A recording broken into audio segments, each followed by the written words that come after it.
time, well, let's continue the focus on the water crisis in KwaZulu-Natal and the residents in the north of that particular province, Msunduzi to be specific. This is the area that includes Pietermaritzburg, from my understanding. They say they're forced to drink water with animals. Let's talk now to Mthoko Dlamini. He is a resident of Esbomvini, joining us now via the virtual platform. Mthoko, thank you very much for your time. Let's pick up with a question that was asked by my colleague there in Ugu, asking Umama, Uguti usuku lwakhe, how does it start in the morning? She says she wakes up at 4 a.m. to go and fetch water. In Msunduzi, how's the water situation? Good morning, Cody, and good morning to the viewers. Our day here at Esbomvini, under what force Msunduzi Municipality is that it doesn't start in the morning. Actually, it starts day before, because when the children are coming back from school, they have to go and fetch water before midnight, so that you can able to use water in the morning.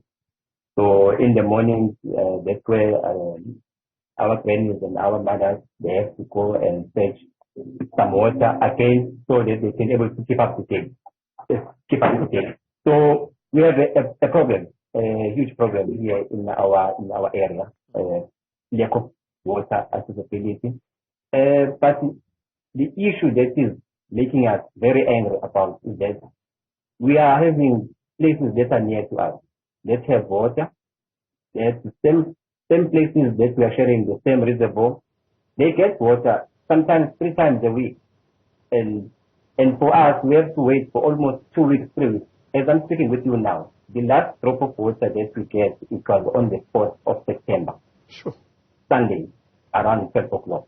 What is the problem? So today, what are you told is the problem? The problem, the way we understand it, is that, first of all, we put the blame from the municipality, because when we were getting water from the early 2000s, when the system was implemented on our area under Volunteer, we were sharing the reservoir with one place. That place was Esheshi and towards to Kwashan. And then after that, and around about 2018 or 2019, they started to connect the other housing developments that are taking the water from our supply now. So that's what is causing a problem, because now we are not getting enough water now on our area. Due to that, the water that's supposed to come to us, it goes to these new areas that they connected with. So now the electric system now is constrained because of that, because they didn't done a proper planning when they connecting these places. They have to expand the water reservoir so they can able to share with the new places that they are connecting now. Let me ask you this question.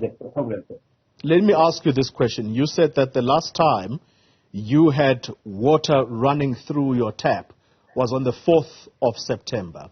Has there been water tankers providing water, at least in the meantime? Nothing, son. Nothing. If I can tell you, last weekend in our area, we had a funeral. But I can tell you that in that place, in that home, they only get a tanker on the Tuesday, only once a week. And on the Friday, I was calling the city manager, I was calling the general manager, asking them that, please, can you provide us with a tanker and the council, because now we are having a funeral tomorrow.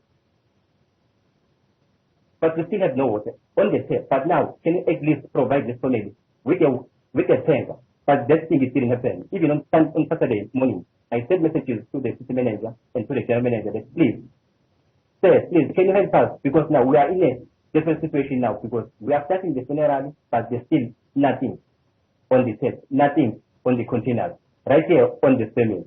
But that thing didn't happen, because the city manager said to me, is out of town, so he can't able to help me that much. He will give me someone that will help me. And then he sent me a number for the general manager that I have. And I told him that the general manager, I'm speaking with him, trying to call him from yesterday. it doesn't pick up my phone. So you are giving me a number that won't be able to help me. So it's like that you call them, you speak with them, you write messages with them. They just read the messages. Sometimes they reply, sometimes they don't.